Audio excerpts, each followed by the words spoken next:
Frontier by Maggot Moshpit. Chapter 3. Soon after Zack had finished his explanation, Lef reopened the comlink. He straightened his jacket again. Nocto appeared on screen. Have you come to your senses? Lef sighed and placed his face in his paws. Look, I want a deal. I have your man. He's on board. We'll give him to you if you let us go. There's nothing on here you want except him. We're only colonists with agricultural equipment. Nocto grinned. That's the spirit. We'll send over a shuttle. Don't try anything stupid.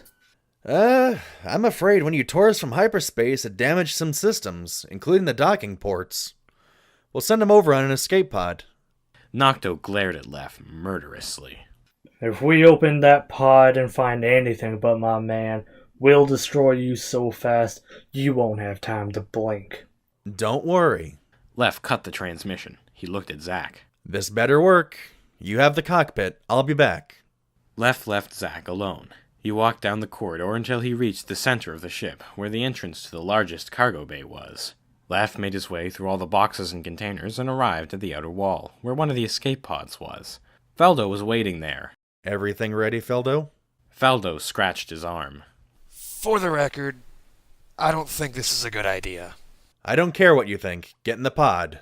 Feldo reluctantly climbed inside. Lef leaned in and pointed to a console. This will set a course to Nocto's ship. It might get bumpy. Lef stood and sealed the door. He waved through the window as Feldo ejected the pod. It flew into space towards Nocto's ship, a leaf on the wind. As it drew close, the automatic docking sequence activated, and thrusters angled the pod so it would enter Nocto's docking bay. Nocto's ship was large and imposing, the entire thing painted an oppressive red color. At a distance, it looked like a chunk of metal flying through space, but upon closer inspection, it was revealed to be many smaller ships, most damaged, held together by force fields and pure willpower. Guns bristled from almost every orifice, though some were obviously decoys. The pod slowly rose into the bay, and the doors closed slowly behind it. As the room filled with oxygen, Feldo sat silently praying. Outside, he could hear footsteps and rough voices as he prepared for what came next. Here goes nothing, he muttered. The pod door was wrenched open as Nocto himself stood in the doorway. He was surrounded by a crew of Atrians, humans, and those blue creatures, all dressed in rags and holding large weapons. He grinned an evil grin and produced from his belt a whip of malicious design. It was long, with many barbs along its length, stained with the blood of past victims. Well, if it isn't my favorite deserter, Feldo. Feldo cowered in the rear of the pod. Nocto sneered. Bring him out of there. Two burly pirates grabbed Feldo and threw him at Nocto's feet. Let's have a little walk, Feldo. Get up, you worthless worm! Feldo stumbled to his feet and followed Nocto with a backwards glance at the pod. The pirates emptied the pod bay, laughing and pushing each other. The bay was still, but only for a short time. Inside the pod, a panel in the ceiling began to move. It popped open, and from it dropped Solia, pistol in paw. She pulled out her SCOM. Solia here. I'm inside. Solia darted to a nearby heap of scrap and crouched behind it. Hello, Solia. Reading you loud and clear. Zack, where's Lef? The colonists demanded an explanation, so he's tied up for the moment. I got a good look at that ship. It seems like it's an amalgamation of other ships strung together. One of them must be what passes as an engine room to these pirates, so I'm guessing it's near the rear. Heh, that rhymes. You better be right. Solia closed the device and darted for the door. She stalked the corridors, which were empty since the pirates wanted to see what would happen to Feldo out of a sick curiosity. Solia glanced into rooms as she passed. Some held nothing. Some held relics of past looted ships. Some even had sleeping pirates. She kept her wits about her as she moved quickly down the tainted corridors. Now, don't worry. We have everything under control. Lef stood surrounded by angry and scared colonists as they shouted over one another. Pirates! Someone call the police! We're all doomed! My sister was a victim to pirates. She never got over it. We can use the escape pods. Let's escape. Yes! Anything is better than waiting in this floating coffin. No! We'll be shot out of space. Let's fight him! Lef motioned with his paws. Calm down. I have a plan, and it's being carried out as we speak. Your plan be damned. Quiet! There was instant silence as all heads turned around. Rackham was standing tall, his chest puffed out. All of you, get a damned hold of yourselves. I trust Lef. He's a smart man, but if we all panic and argue, nothing'll get done. So shut your traps, sit down, or find out why they call me Jackhammer. The crowd dispersed with murmured excuses and apologies. Lef scratched his head. Hey, thanks. Rackham jammed a finger in Lef's face. Lef, I made 2 mistakes today. One was going along with your plan, and the other was lying to all my people about you being smart. Listen closely. If your plan goes south, the blood of all of these people are on your paws. You realize that?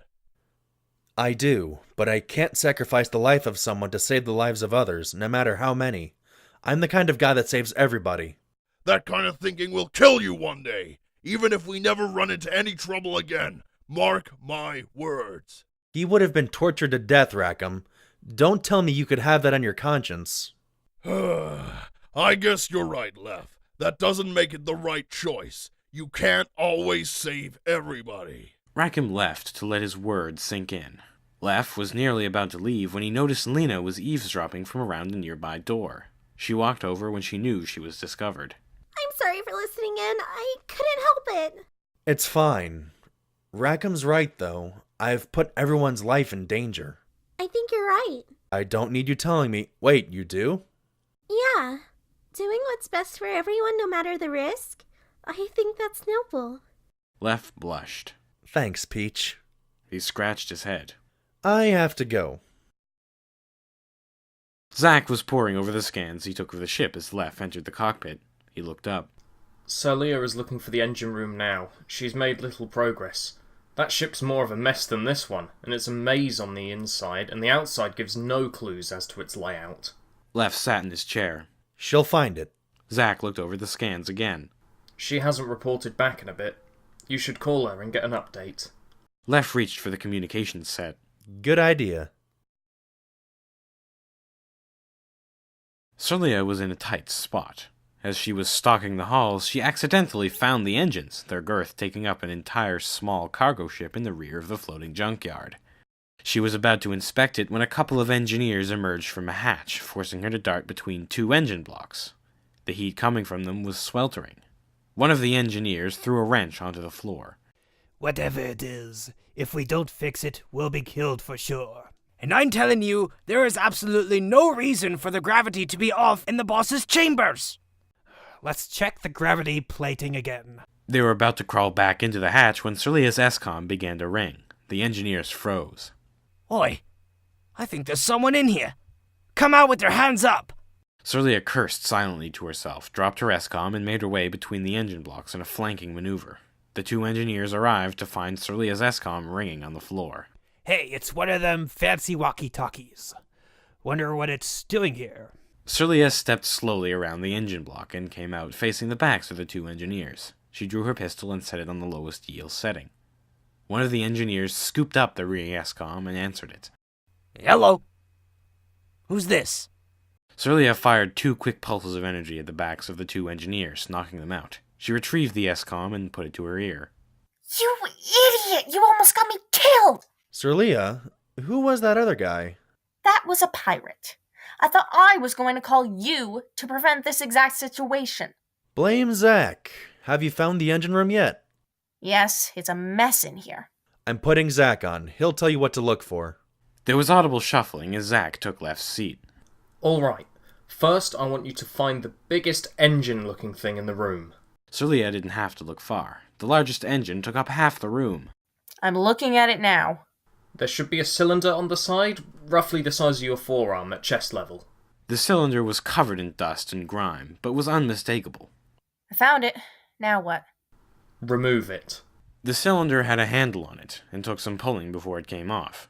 Inside was a mess of cables and indicator lights. It's just a bunch of cables. You don't expect me to cut these, do you? No. If you cut them, it will most certainly kill you. Just look at the ceiling of the compartment. There should be a serial number. Read it to me. The label was peeling off, but was still legible. J335254. And it also says ZC. An old J-class engine. This'll be easy. On the floor, there should be an access hatch with a warning label on it. Open that. Solia looked around. There was no hatch. Zach, I don't see a hatch. That's impossible. It should be 4 feet away from the cylinder, and then 4 feet to the left. Solia estimated. Around where Zach described lay an auxiliary engine block. Zach, there's another engine on top of the hatch. Okay, this just got a lot harder. Somewhere nearby there might be a blowtorch. Get that. After a significant amount of searching, Solia discovered a welding torch. I have it.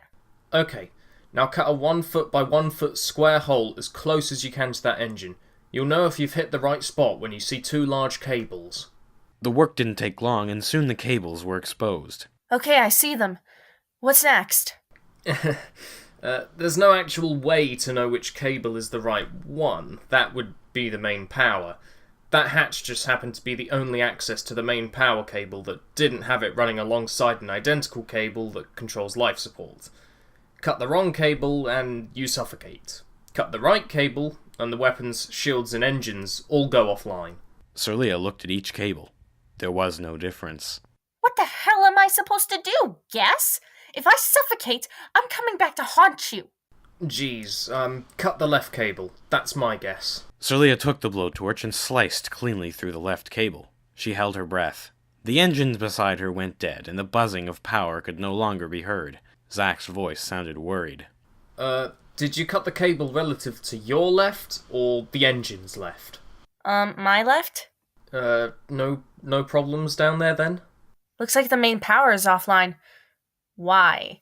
Oh, no reason. Left, get ready to jump out of here. They can't follow us anymore. I'll get back as soon as I can. Solia hung up. Just after she did, 5 pirates arrived in the engine room, fully armed. Among them was Feldo and Nocto. Feldo had cuts on his body and a black eye. Solia froze. Nocto spun his whip. Well, well, well. Looks like we're too late, eh? No matter. 1 toy lost. 1 toy gained. Solia glared daggers at Feldo. We had a plan! We were going to set you free! Never to deal with Nocto again! Feldo looked at his feet. I'm sorry. Sorry. Nocto sauntered up to Solia, Feldo staying close. Drop that gun, my pretty. Solia did so. Nocto grinned and looked her up and down. Well, now, it's been a while since we've had a female aboard this ship. Ain't that right, boys? The 3 other pirates grinned and laughed to one another. Nocto extended a paw towards Solia's face. And even longer since one as fair as you. Solia spat on Nocto's outstretched paw. His paw shot back as the other pirates hooted with laughter. Nocto whirled around. Shut up! They did. I wish you hadn't done that. Feldo cringed as Nocto whirled the whip until it whistled. Solia backed up a few paces as Nocto grew closer. Let's see how pretty that face is with a few scars, eh? Feldo looked at Nocto, then at Solia, and then at the ceiling. Fuck me. He ran up to Nocto and kicked him as hard as he could between the legs. As he fell, Solia reacted quickly, grabbing her gun and shooting the closest pirate before they could react. Then, under the inaccurate fire of the remaining 2 and shouts from Nocto, Solia grabbed Feldo and ran for the door. The 2 darted down the corridors, taking the most direct route to the pod bay. As they entered, Solia dove behind the scrap heap and shot a pirate who was barreling behind her. Feldo watched with wild eyes. How long is that stun gonna last? Long enough. Where did you learn to shoot like that? It was my job. Shut up, take this gun, and shoot anything that comes through that door. Feldo took the gun and fired blindly at the door as Solia took out her SCOM. Lef, we're kinda in a predicament. What? What's wrong? I was discovered. I think Nocto got lucky. Feldo glanced at her with thanks in his eyes, but he had no time to express it in words as pirates fired into the pod bay. Long story short, we have no time to set an automatic launch sequence. Even if we could, main power is off, so the bay wouldn't work anyway. What do you want me to do about it? When I give the signal, target the bays and blow them open. That's a bad idea, and I like it. Standing by. Solia grabbed the pistol from Feldo and shot the door controls to the bay with pinpoint accuracy. The doors slammed shut as pirates on the other side pounded against them. Solia grabbed Feldo again and dragged him into the pod. Close the hatch. Lef, it's now or never. Left's paws danced over the weapons controls. He fired a few high-velocity projectiles into the bay doors, busting them open. The escape pod, being designed to withstand re-entry, took little damage as Solia piloted it back to the frontier. Feldo breathed heavily and clutched his chest. You saved me, even when I betrayed you. You showed your true colors back there. Thanks, I guess. It was immensely satisfying seeing Nocto get kicked in the nuts. Suddenly, a blast rocked the pod. Feldo and Solia whirled around just in time to see a fireball erupt from the bay doors. What the? As they watched, Nocto's ship began to break apart, the different hulls and wrecked ships that made it up spinning and crashing into one another as the atmosphere vented. Despite all the terrible things that were done to him, Feldo had to look away. Solia looked away as well, focusing on piloting the ship. The particle cannon must have caused some sort of chain reaction. Feldo gulped. Yeah. The pod reattached itself to the frontier. Lef was waiting for them as they emerged. He patted them both on the back. Good work, you two. Now what do you say we get the hell out of here before we get hit by flying debris? Yes, let's. Solia lay in her bed, resting her sore muscles. She ruminated on what happened on Nocto's ship, and what would have happened if Feldo didn't do what he did. The intercom blared to life. This is your captain speaking. We had a little run-in with pirates, but we dealt with them. A message has been sent to the nearest authority, and they should arrive to clean up soon. Zack tells me he's fixed the stabilizer. Turns out a sugar mole crawled inside and died. In other news, the news has arrived along with some personal mail. Please check one of the terminals if you need to access that. Thank you, and good night. Solia got up and sat at the small desk in her room. She brought up the latest mail transmission from Atria. Nothing for her. The news was uninteresting. Something about a Terran ambassador just arriving on Atria to improve relations. She sighed and flopped back into her bed, drifting into a shallow sleep. Lef sat in the cockpit, checking over some messages from his parents and a few friends, the stars whizzing by outside at impossible speeds. He jumped as the door opened. It was Lina. Oh, I didn't realize you were here, Lef. I just wanted to look at the cockpit. I'll leave now. No, wait. I was meaning to talk to you. Come here. Lina sat in Solia's seat. Lef scrolled absent-mindedly through the news. So, here I was thinking, we don't have nearly enough crew members on this ship. So then I was thinking who would be useful and willing. I figured we could use Feldo. He owes me. Then I realized we might need another officer. If we run into as many problems as we have so far, we can't leave the cockpit empty like we have. What I'm getting at is, do you want to join the crew? You would need some instruction, but these things practically fly themselves. Lina was taken aback. What? Me? A crew member? Yes, of course. But why me? Lef smiled at her. I can tell who has a knack for this kind of thing, Peach. I've seen how smart you can be, and you clearly have an interest in the ship. Besides, Rackham tells me how you're always reading up on the latest tech and stuff. I could use someone with your knowledge. I'll pay you, of course, and your contract will be the duration of this trip. Think it over. Les stood and switched the cockpit to night mode. Lina stood also. I don't think I have to think it over much. Consider me crewman Lina, reporting for duty. That's what I like to hear. Get some sleep. All members of the crew wake up at 9 sharp. Lina threw a sharp salute. Aye, Captain! We aren't a military ship. You don't need to salute or address me as Captain. Lef is fine. Lina nodded and ran out of the cockpit excitedly. Lef returned to his own room. He flopped into bed. If current trends continue, we're going to need every paw we can get, he muttered to himself. He drifted off to sleep, not knowing how right he was.